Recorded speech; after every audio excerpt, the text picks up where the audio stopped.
My name is Vivian Chiu.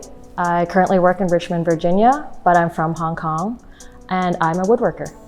I grew up in Hong Kong, and my family owns a business in factory. We did paper manufacturing, stationery manufacturing, so I grew up visiting my dad who manages the factory and seeing a lot of these really industrial processes and really repetitive, labor-intensive sort of methods. And so that was really inspiring for me. As I started to develop my own artistic voice, I really wanted to sort of pay homage to that. I've always been inspired by geometry, and I spent a lot of time doing a lot of geometric sort of optical illusion work. And in grad school, I really couldn't get away from the idea that it looked like architecture. And at that time, I was also coming out and being really introspective. So I started doing a lot of these optical illusion self-portraits. And so that was a large body of work, which is the Self series.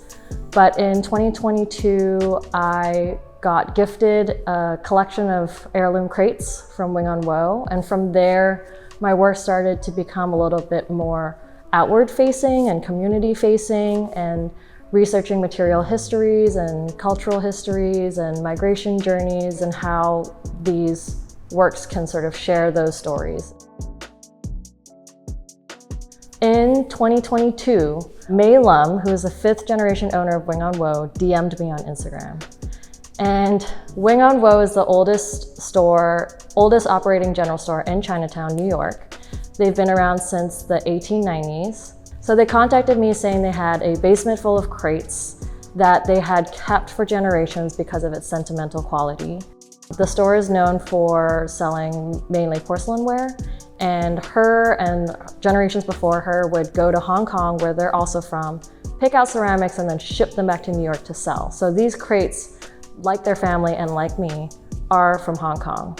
So the idea when I got the crates was to turn the crates inside out, turn them into the vessels they would have once held. And so that was sort of the start of this series. So these are panel pieces that I've taken apart. So they come in different widths and thicknesses and are all different quality. So after I clean up the edges on the joiner, I will glue it up into a single panel like this. And so you'll notice that it's not flat, but that's okay because we're going to cut it up into little pieces.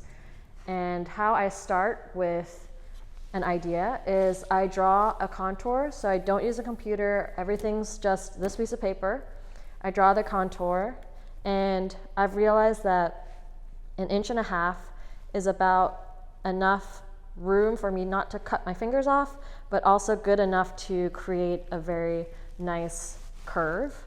And so after I draw my contour, I'll divide this into 1.5 inches. And then with the protractor, I will see what the angle is. So 160, and that half of that is 80. So I know that I need to cut 80 on both sides. So I'll basically draw out every piece, the number of the angle, and also which direction it's angling in. Because if I mess up one, then it's going to mess up the whole thing. And I also make sure to figure out where the widest part is, so that that needs to be where the stamping is, so that I don't cut it off when I cooper it. And then I make one plywood model just to make sure all the angles are correct. And you can see that this sort of fits as close as I can to this image. And so then I'm ready to go. I have these hand-labeled dot stickers to put on the pieces while I'm working on them, just to keep track of every piece. And so after I glue up the pieces that might look like this, I then have to cooper it, which is cutting at an angle. And so for this piece, a coopering makes it become basically a V shape. And then so with 12 of them, I'm able to put it all together like this. And this one will be also a revolving vessel, so I'll have to cut all these out, and then afterwards take all the stickers off. And then a final piece of one of the original ones would be a piece like this, where the stamping is sort of on the wide side, and from afar, it looks like a vessel form, but up close you see the facets. There is no finish on the crates because I wanted to preserve as much of the patina as much as possible. So this is a completed vessel.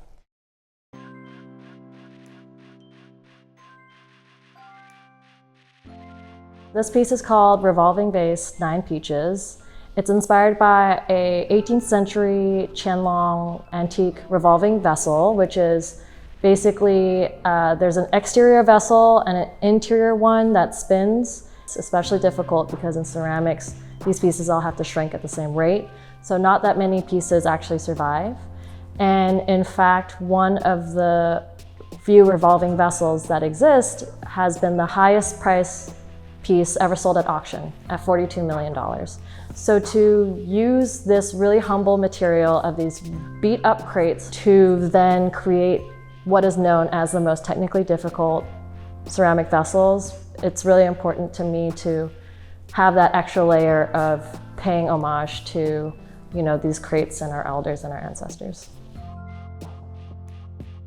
Coming from a different country, it's really important to hold on to your traditions as much as possible. So the more I started working on it, the more I realized that the crates were sort of symbolic of the people who protected us when we moved, and that's our parents, our grandparents, our elders, who really sort of took the brunt of assimilation into a new country for us so that we can thrive. And so the pieces, the crates, you know, becoming that form that they once protected really is paying homage to them.